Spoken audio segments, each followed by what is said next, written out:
What's up guys, in this short tutorial I'm going to show you how to freeze a frame in Filmora. As you can see here, I have a video of a person jumping into the sea. So what we want to do to add a freeze frame to the video is firstly to add it to the timeline.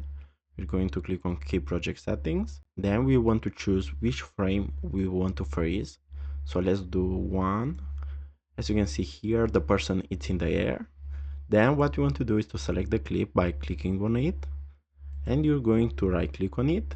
Then what we want to do here is to scroll down till you see speed, and here at speed, as you can see, we have add freeze frame.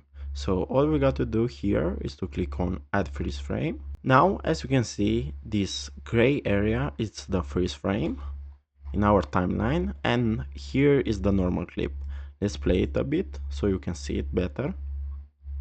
And as you can see now, the freeze frame is here. And after the gray line, the clip will start again. Also, you can modify the duration of your freeze frame by going here into the right, and you're going to click on it.